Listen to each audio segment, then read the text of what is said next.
Good morning students. तो आज हम क्लास 10th के next chapter a question of trust को पढ़ने जा रहे हैं। तो इस लेसन को हम स्टार्ट करते हैं और देखते हैं कि लेसन में क्या होता है। तो आपका जो ये लेसन है ये यहाँ से स्टार्ट होता है। Everyone thought that Horace Danby was a good honest citizen. He was about 50 years old and unmarried, and he lived with a housekeeper who worried over his health. Okay, so तो housekeeper आप जानते हैं क्या होता है। Housekeeper servant को बोलते हैं, ठीक है, यानी नौकर को बोलते हैं। तो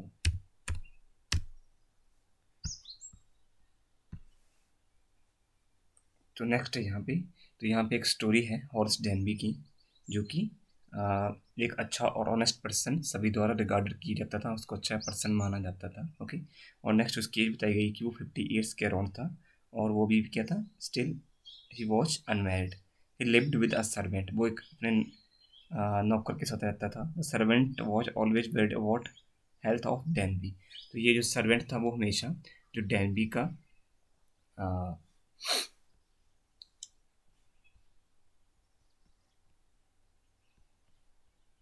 डेनबी की हेल्थ को लेकर काफ़ी ज़्यादा परेशान रहता था। ओके, सो नेक्स्ट देखते हैं यहाँ पे। तो नेक्स्ट है यहाँ पे, in fact he was usually very well and happy except for attacks of hay fevers in summer. Okay, hay fever in summer. He made logs and was successful enough at his business to have two helpers. Yes, Horace Denby was good and respectable, but not completely honest. Okay, तो next यहाँ पे hay fever का means होता है allergy due to pollen and dust. ठीक है, hay fever क्या होता है, एक ऐसी बीमारी जो किसकी वजह से होती है, डस्ट या ठीक है, डस्ट या पोलन की वजह से। ओके ओके, तो यहाँ पे नेक्स्ट बताया जाता है कि जो डेनबी था वो एक अच्छा, वो उसका जो हेल्थ था वो भी अच्छा था, but in the summer he suffered from allergy. तो जब समर आती थी तो उसे सफ़र होना पड़ता था, किससे, एलर्जी से। Okay, due to the dust, जैसा कि मैंने आपको बता दिया। He used to make locks and was successful business. वो क्या करता था, लॉक्स बनाता था। ओके, लॉक्स आप जानते हैं क्या होता है, ताला होता है, उसको वो बनाता था, और अपने बिजनेस में वो काफ़ी ज़्यादा वो सफल भी हुआ। नेक्स्ट है, he could afford to keep two helpers for his business. Horace Denby was respectable but he was not honest. तो नेक्स्ट ये बताया जाता है लेसन में कि जो हॉरिस डेनबी था वो क्या था, रिस्पेक्टेबल था बट कम्प्लीटली वो ऑनेस्ट नहीं था। ओके, नेक्स्ट यहाँ पे 15 years ago हॉरिस had served his first and only sentence in a prison library. He loved rare, expensive books, so he robbed a safe every year. Sentence का mean हम जानते क्या होता है, पुनिशमेंट। ओके, एंड एक्सपेंसिव का mean costly, safe का means अलमीरा। Okay, इसको आप अलमीरा बोलते हैं। ओके, सो आगे बताया जाता लेसन में कि लगभग 15 वर्ष पहले Horace was arrested for a theft, कि हॉर्स को एक चोरी के लिए पकड़ा गया था। It was the only time he was it was the only time he was punished and sent to the prison. तो उसको उस समय जब पकड़ा गया तो उसको जेल में भेजा गया। ओके, एक ऐसी जेल में भेजा गया जहाँ पे क्या था, लाइब्रेरी थी। Denby like rare and costly book, so he made one robbery every year. तो डेनबी को क्या थी, बुक जो कॉस्टली बुक्स पढ़ना काफ़ी ज़्यादा पसंद थी, तो इसलिए वो क्या करता था, उस लाइब्रेरी में जाने के लिए हर साल वो एक चोरी करता था, ताकि उसको वो उस लाइब्रेरी में जा सके जो कि प्रिजन में थी, और वहाँ से कुछ बुक्स वो चुरा सकें। ओके, सो नेक्स्ट है यहाँ पे each year he planned carefully just what he would do, stole enough to last for 12 months, and secretly bought the books he loved through an agent. Okay, सो ये next यहाँ पे जाता है कि प्रत्येक वर्ष जो डेनबी है वो क्या बनाता, एक प्लान बनाता था, इसलिए रॉबरी करने के लिए।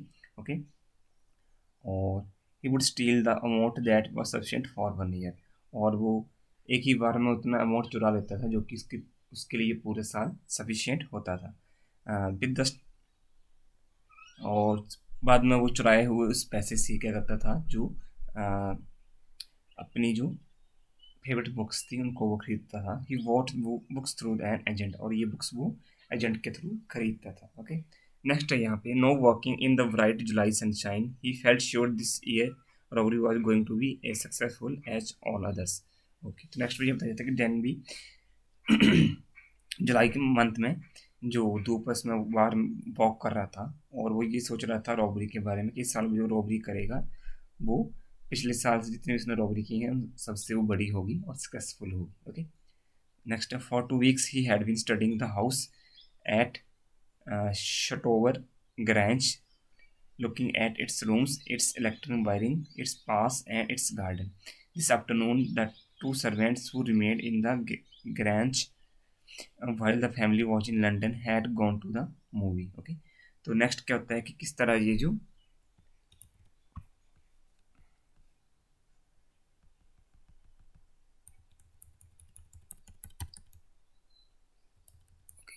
तो नेक्स्ट यहाँ पे लेसन में बताया जाता है कि पिछले 2 सप्ताह से वो एक घर के बारे में स्टडी कर रहा था या घर की निगरानी कर रहा था। The name of the house was, और उस घर का जो नाम था वो था शटोवर ग्रैंज। तो ये जो अब हॉरिस होता है, डैन भी होता है, ये क्या करता है, वो उस घर की जितने भी रूम्स हैं, इलेक्ट्रिक वायरिंग है और जो रास्ते हैं या जो गार्डन है उन सभी को अच्छी तरह रीड आउट करता है, स्टडी करता है। The full family living in the house had gone to London, और से पता चलता है कि इस घर में जो फैमिली रहती है वो पूरी की पूरी कहाँ रहती है, लंदन में रहती है। 2 servants were staying in the house, सिर्फ इस घर में 2 सर्वेंट रहते हैं।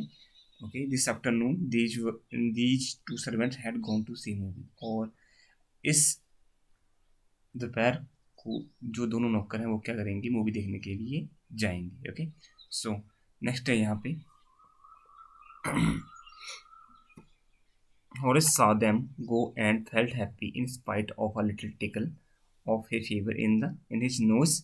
Okay, he came out from behind the garden wall, his tools carefully packed in a bag on his back. Okay, तो जब हॉर्स देखता है कि दोनों जो सर्वेंट है वो दोनों मूवी देखने के लिए चले गए हैं तो वो काफ़ी खुश होता है। दो he had a mild attack of a fever, तो तभी क्या होता है उसको हल्का सा जो एलर्जिकल जो फीवर होता है वो उसको भी हुआ होता है उसमें। He was feeling irritation in his nose, वो क्या था, अपनी नोज में इरिटेशन फील कर रहा था। ओके, तो उसने क्या था, अपनी जो टूल्स थे और जो बैग था वो अपने शोल्डर पे रखा हुआ था। He enter the Shotover Grange and by clipping the wall of garden, इस तरह वो क्या करता है, उस शटोवर ग्रैंज हाउस में वो थ्रू द वॉल वो घुस जाता है। ओके, नेक्स्ट है, there were 15,000 pounds worth jewels in the grange safe, if he sold them one by one he expect to get at least 5,000 enough to make him happy for another years. Okay, so safe आप जानते हैं lock होती है अलमीरा, मैंने आपको बता दिया। Jewels means James. ओके, और रोथ मीन्स कोस्ट या वैल्यू। ओके, सो तो देखते हैं यहाँ पे लेसन में आगे क्या होता है। तो लेसन में आगे बताया जाता है कि जब जो डैनवी है इस हाउस में एंटर कर जाता है तो वो क्या देखता है, वहाँ की जो लॉकर हैं, जो अलमीरा है, वहाँ पे काफ़ी ज़्यादा जेम्स हैं। ओके, ज्वेल्स हैं वहाँ पे। द वैल्यू, और इनकी जो वैल्यू है वो लगभग 50,000 pounds में है। Okay, so if Danby sold the jewels one by one he expected to earn about 5,000 pounds। तो अगर जो डैनवी है इन ज्वेल्स को वन बाई वन भी अगर वो सेल करता तभी उसको क्या था, 5,000 pounds मिलते। This amount would be enough for him for one more year, तो ये जो अमाउंट था उसके लिए काफ़ी था अगले साल को गुजारने के लिए। ओके, नेक्स्ट है यहाँ पे, there were 3 very interesting books coming up for sale in autumn, now get the money he wanted to buy them. तो coming up for sale means would be available for sale, means sales के लिए उपलब्ध हैं। तो next क्या होता है, तो जो डैनवी सोचता है कि कुछ फेमस बुक्स हैं जो कि ऑटोमन की सीजन के दौरान बिकने के लिए उपलब्ध हो जाएंगी, और Danby will get enough money to buy these books. अब डैनवी के पास इतने पैसे हैं कि उनको वो बुक्स को आसानी से खरीद सकता है। नेक्स्ट है, he had seen the housekeeper hang the key to the kitchen door on a hook outside, he put on a pair of gloves took the key and opened the door. He was always careful not to leave any fingerprints. Okay, तो वो क्या देखता है कि जो house keeper होते हैं, servant होते हैं, उन्होंने क्या किए थे, जो की होती है हाउस की, उन्होंने किचन के बाहर के साथ टंगी हुई होती है. He put on a pair of gloves. वो क्या करता है, वो ग्लव्स अपने डालता है. टुक द की, चाबी को लेता है, एंड ओपन द डोर, और दरवाजे को खोल लेता है. नेक्स्ट बताया जाता है कि he was always careful not to leave any fingerprints. तो ये बताया जाता है कि वो ग्लव्स इसलिए पहनता है ताकि उसको कोई फिंगरप्रिंट्स भी वहाँ पे नहीं आए. ओके, देखते हैं नेक्स्ट क्या होता है. A small dog was lying in the kitchen.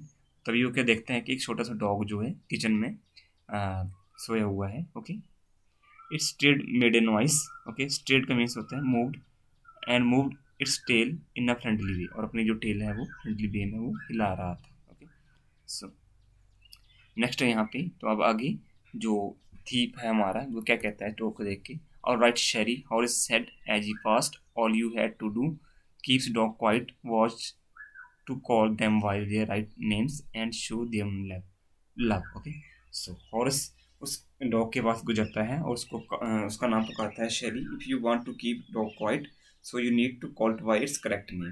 तो हमें ध्यान में ये रहता है कि अगर अपने किसी डॉग को शांत रखना है तो हमें उसके बिल्कुल सही नाम से पुकारना होगा. And speak it to lovingly, और वो उस डॉग से धीरे से बात करता है, प्यार से बात करता है. ओके, तो डियर स्टूडेंट्स, आज के लिए इतना काफ़ी है, और बाकी का जो चैप्टर है उनका डिस्कस करते हैं. ओके, कल शायद आपकी लाइव क्लास हो तो वो आपको बता दिया जाएगा.